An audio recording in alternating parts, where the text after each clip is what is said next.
Assalamualaikum warahmatullahi wabarakatuh. Perkenalkan, nama saya Bintang Anugrah. Di sini saya akan menjelaskan tentang parameter dari Surat Edaran Menteri Pekerjaan Umum dan Perumahan Rakyat Nomor 1 SE M 2022 tentang petunjuk teknis penilaian kinerja bangunan gedung hijau. Ini adalah parameter yang akan saya nilai. Ini adalah parameter pertamanya. Terlihat bangunan saya, bangunan terpanjangnya menghadap ke arah timur dan barat. Atas konsekuensi itu saya akan memasang uh, fasad secondary skin pada bagian sisi timur dan barat gedung ini. Kemudian untuk penilaian kedua, penutup atap dan pergerasan yang memiliki nilai pantul matahari albedo yang paling rendah 0,3. Di sini untuk luasan non atap yaitu 2878 dan luasan atapnya 3228. Di sini saya menggunakan genteng tanah liat dengan nilai albedo 0,33 dan paving block dengan nilai albedo 0,35. Saya mendapatkan hasil nilai albedonya yaitu 0,34 melebihi dari 0,3. Kemudian air hujan yang ditangkap pada area tapak harus dapat dikelola paling sedikit 2 jam dengan menggunakan sumur resapan atau kolam retensi yang mengacu pada curah hujan rata-rata harian selama 10 tahun terakhir. Pada site terdapat lahan hijau, atap bangunan, perkerasan jalan atau paving block, sumur resapan, dan juga kolam retensi. Dengan luasan untuk lahan hijau 2.263 meter persegi, atap bangunan 3.228 meter persegi, perkerasan jalan 2.878 meter persegi, sumur resapan 44 meter persegi, dan kolam retensi 40 meter persegi. Dengan rata-rata curah hujan 45. Kemudian di sini saya mendapat 204,36 liter yang dikonversikan menjadi kubik, yaitu 0,20 kubik. Untuk penanganan yang saya lakukan, saya menggunakan roof water tank, ground water tank, kolam retensi, sumur resapan. Kemudian total dari semua itu yaitu 254 meter kubik, yaitu persentasenya 124%, sehingga lebih dari 100%, sehingga set saya dapat dikelola lebih dari 2 jam.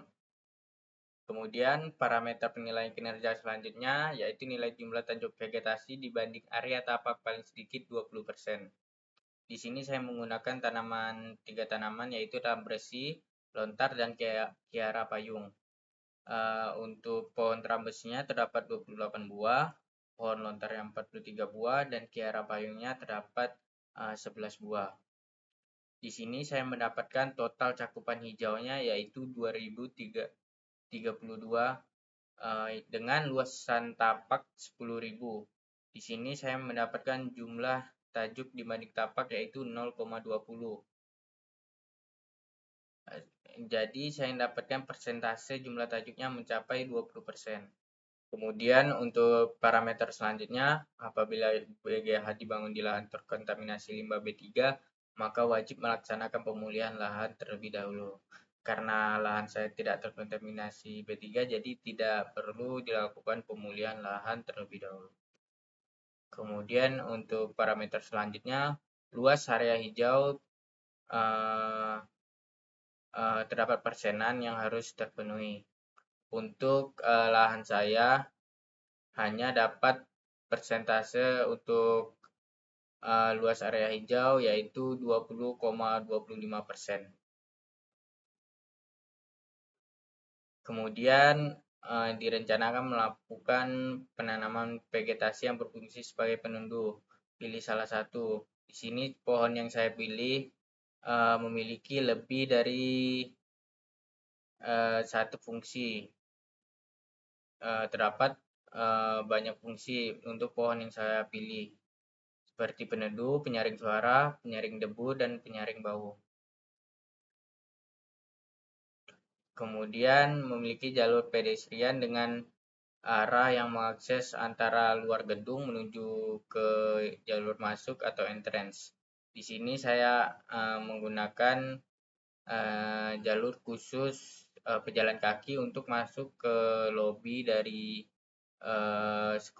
sekolahan yang saya rancang dengan menggunakan ramp pada bagian entrance dan akses disabilitas. Kemudian untuk penilaian selanjutnya memiliki fasilitas pedestrian yang terhubung atau menghubungkan ke fasilitas publik.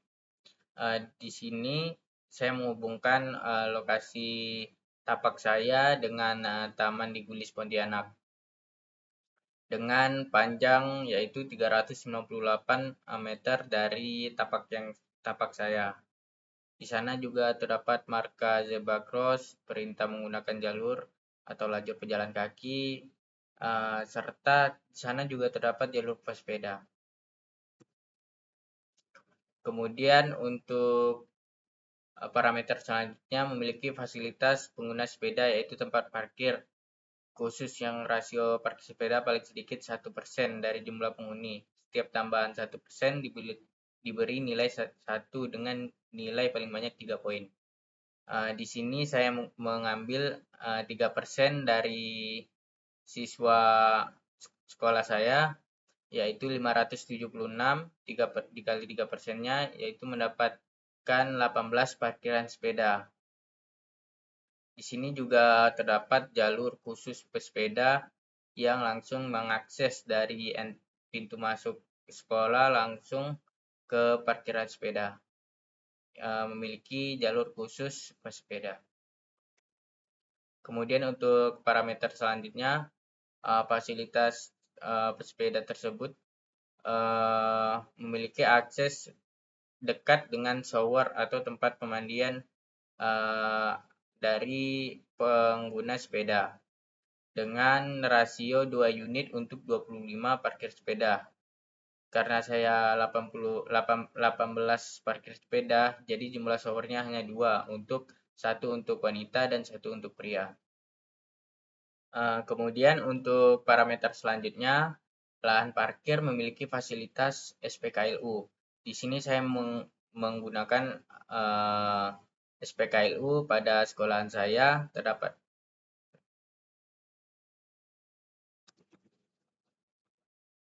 Kemudian untuk parameter selanjutnya, lahan parkir memiliki fasilitas SPKLU, yaitu stasiun pengisian kendaraan listrik umum. Di sini di lahan saya terdapat parkiran mobil yaitu 19 buah, parkiran motor 157 buah. Untuk ketentuan paling sedikit 1 unit SPKLU untuk setiap 25 satuan ruang parkir roda 4 dan 1 unit SPKLU untuk setiap 50 satuan ruang parkir roda 2. Jadi total SPKLU yang harus terpenuhi yaitu 5 buah. Kemudian untuk fasilitas penerangan ruang luar yang berwarna merah itu adalah tempat penerangan tapak saya yang akan dilakukan penerangan untuk area luar. Kemudian untuk sistem tangga karena sekolah saya 2 lantai, jadi saya menggunakan sistem apabila menghidupkan saklar dari bawah, lampunya hidup, kemudian waktu mengangkat saklar di atas lampunya mati. Begitu juga sebaliknya. Kemudian untuk parameter selanjutnya yaitu selubung bangunan memiliki nilai OTTV dan RTTV paling tinggi 35 watt per meter persegi. Saya memasukkan atau menghitung bangunan lab DKV dan IPIB yang memiliki 7 sisi bangunan. Untuk perhitungannya, saya menggunakan solar faktor Kota Pontianak dengan tipe konstruksi dindingnya bata ringan. Di sini saya menggunakan 3 buah jendela dan 1 fasad pada bangun gedung ini, yaitu jendela lab, jendela WC, dan fasad yang menggunakan baja bar. Kemudian untuk SHGC saya menggunakan merek kaca dari Panasap dengan warna Euro Grey, yaitu Solar Factor 58%, Shading Convention 0,87 dan U value 5,7. SHGC didapat dari Solar Factor dikali Shading Convention, kemudian dimasukkan U value-nya. Kemudian saya masuk ke detail elemen peneduh luar. Di sini untuk panjang P1-nya terlihat dari P1 ya ini offset atap dari bangunan. Di sini offsetnya yaitu 1,1 meter. Saya masukkan, kemudian untuk tingginya yaitu tinggi dari jendela pada bangunan ini. Untuk jendela 1 dan jendela 2 untuk tingginya itu sama, kemudian yang jendela ketiga yaitu jendela WC, jadi dia rendah. Kemudian yang terakhir yaitu untuk SH4 yaitu fasad 0,2 itu lebar dari baja barnya dengan kemiringan 40 derajat. Kemudian lanjut ke identifikasi sisi-sisinya, yaitu sisi timur laut dengan tinggi 4 dan panjang 10 meter karena tidak terdapat bukaan jendela, jadi area bukanya 0 meter persegi. Yang dihitung hanyalah fasad baja barnya. Kemudian untuk di arah barat laut, karena di arah barat laut terdapat 2 buah jendela dan 1 fasad bar itu, jadi saya masukkan 2 buah jendela itu. Dengan jendela pertama terdapat area bukanya yaitu 45 meter persegi dan jendela yang kedua 1,6 meter persegi. Untuk barnya jendela pertama dan jendela 2 ditambahkan menjadi area bukan buat secondary skin-nya. Begitu juga seterusnya. Kemudian hasil dari perhitungan semua saya mendapatkan OTTV-nya yaitu 24,81 dan WWR-nya 18,86. Kemudian parameter selanjutnya nilai perbandingan selubung bangunan transparan dengan selubung bangunan masif atau WWR kurang dari 30%. Di sini WWR saya yaitu 18,86%. Baiklah, untuk parameter selanjutnya, bangunan gedung ruang-ruangannya dilengkapi dengan sistem pengisian udara, namun direncanakan untuk tidak mengondisikan sebagian atau seluruh ruang pasif, dan melengkapi dengan ventilasi alami atau ventilasi mekanis sehingga tetap memenuhi kenyamanan termal. Di sini saya menghitung ventilasi mekanis untuk ruangan lab, DKV, dan DPB. Di sini saya menghitung ruangan pada ruang simpan, WC perempuan dan laki-laki, ruang genset, ruang server, ruang panel, plus koridornya. Untuk ACH-nya yaitu pertukaran udara per jam. Di sini ada tabel standar kebutuhan ventilasi mekanisnya. Untuk lobi koridor tangga menggunakan 4, seperti yang ada di tabel sebelah kanan. Sehingga saya mendapatkan hasil 778 liter per detik dengan jumlah ventilasi mekanisnya itu 8 unit, masing-masing pada ruang simpan 1 unit, untuk WC perempuan dan laki-laki masing-masing 2 unit, ruang genset 1 unit, ruang server 1, ruang panel plus koridor juga 1. Sehingga saya mendapatkan hasil 8 unit dengan daya listrik input ventilasi mekanis yaitu 0,30. Kemudian direncanakan menggunakan air conditioning atau AC dengan suhu ruang paling rendah 25 derajat Celcius dan kelembapan relatif ruangan 60%. Kemudian untuk penilaian selanjutnya untuk KWTR atau COP dari peralatan pengisian udara sesuai dengan SNI 6390 2020 atau edisi terbaru. Di sini untuk perhitungan efisiensi energi untuk luasan bangunan saya yaitu 773,98 meter persegi. Dengan begitu saya memasukkan ukuran panjang dan lebarnya 42 dan 18,5 dengan jumlah lantai 1, floor to floor-nya 3,4 dengan jam operasional per harinya yaitu 8 jam dan hari operasional per minggu yaitu 5 hari.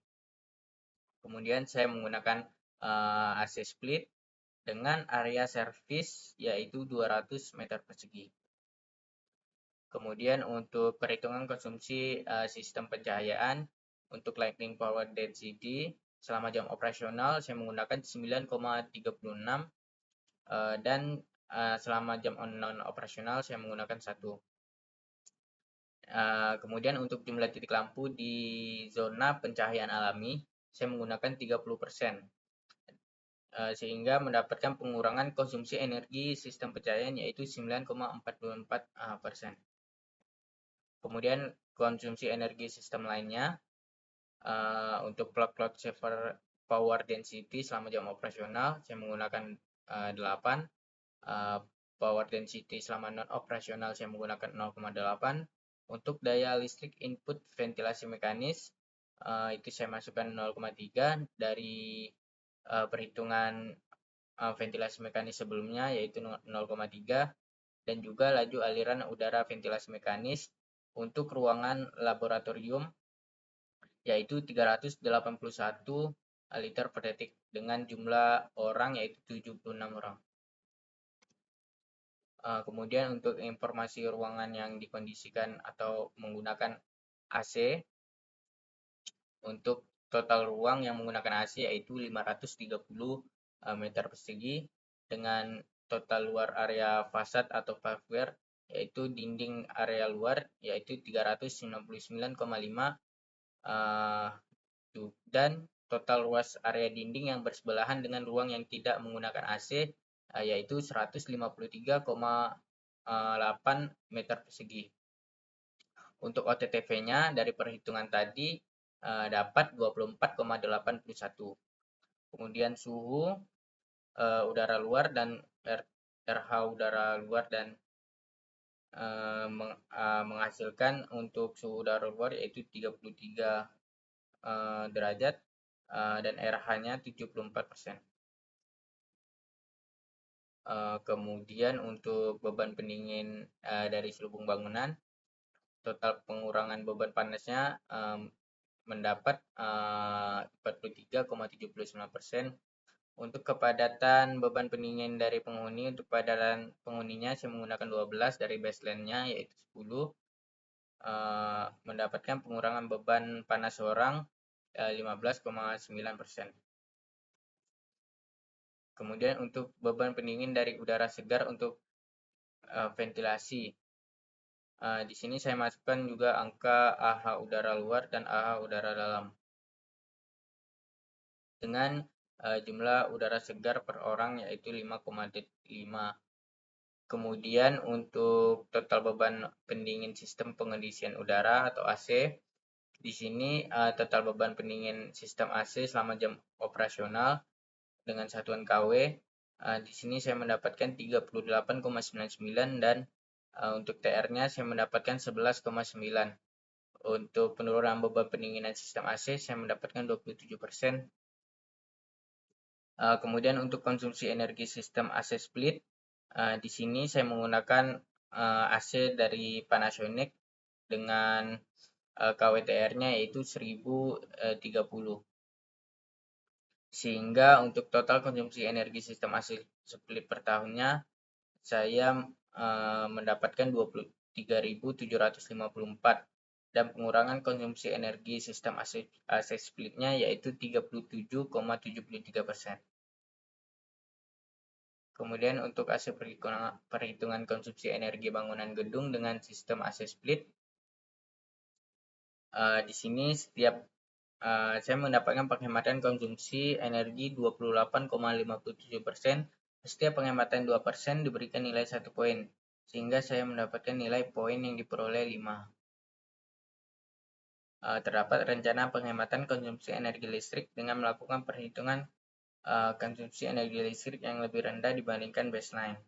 Kemudian untuk parameter selanjutnya, saya menggunakan air PDAM atau perusahaan minum lainnya, dan juga air hujan yang diolah, air daur ulang seperti air bekas atau grey water.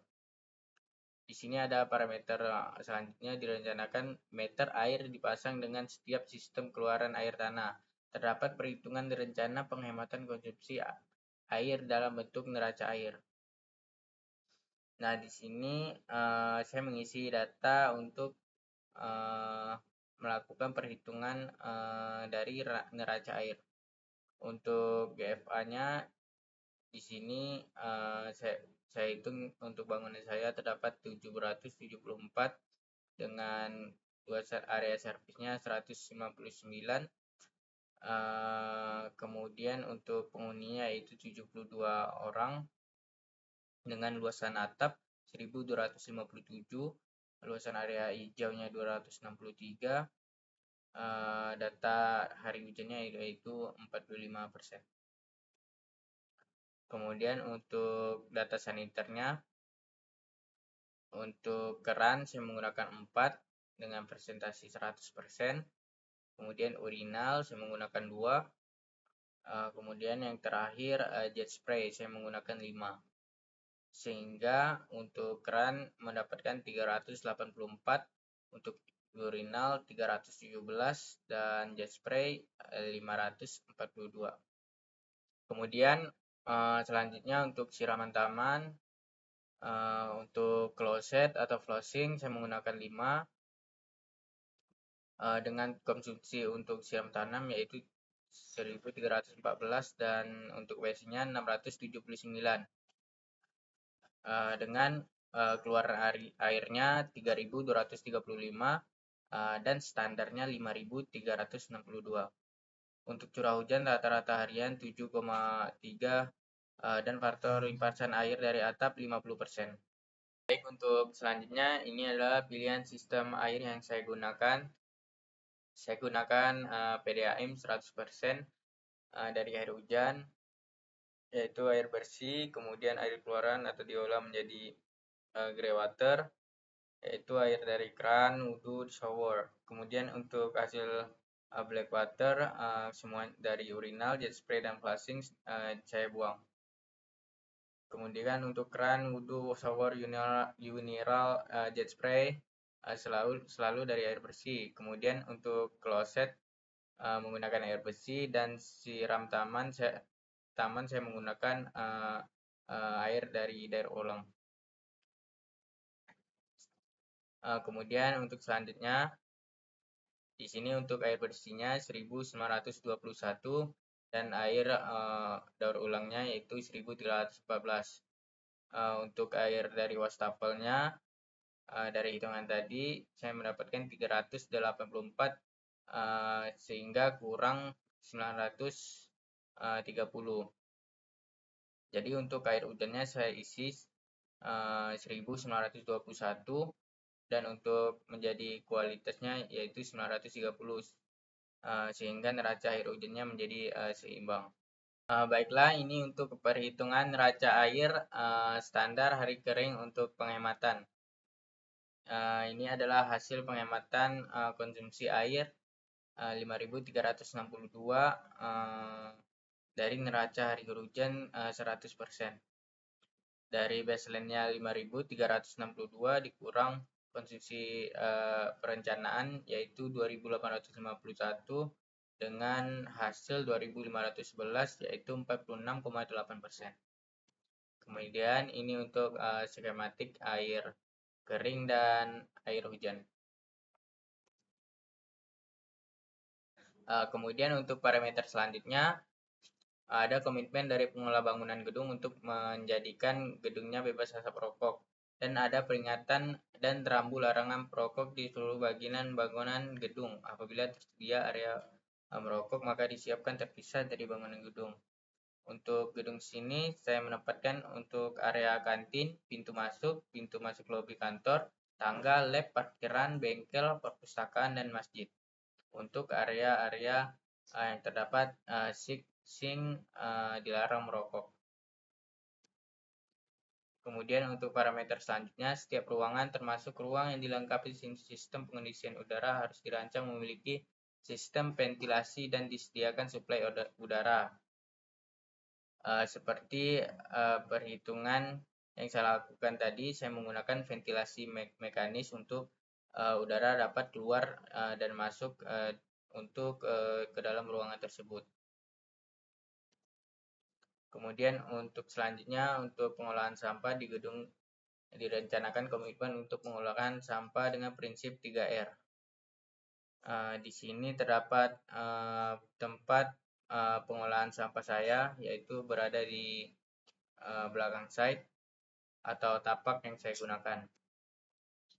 Kemudian untuk penilaian fasilitas tempat sampah, di sini terdapat lokasi-lokasi yang akan saya tempatkan sampah B3, anorganik, dan organik.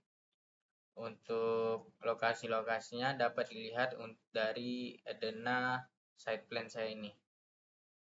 Untuk yang menggunakan sampah B3 hanya di area kantin dan juga bengkel.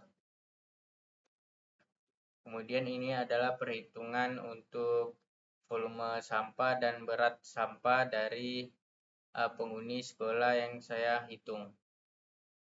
Dari jumlah total seluruhnya, terdapat volume sampahnya 152 liter per hari dan berat sampah 14,36 kilo per hari.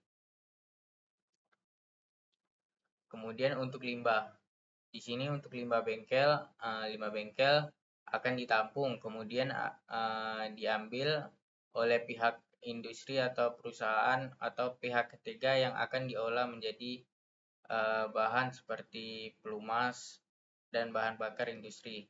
Kemudian untuk limbah DKV dan DPIB hanya kertas, jadi kemungkinan akan dimanfaatkan dan akan diolah kembali menjadi kertas oleh perusahaan atau pihak ketiga. Kemudian sekian dari saya. Assalamualaikum warahmatullahi wabarakatuh.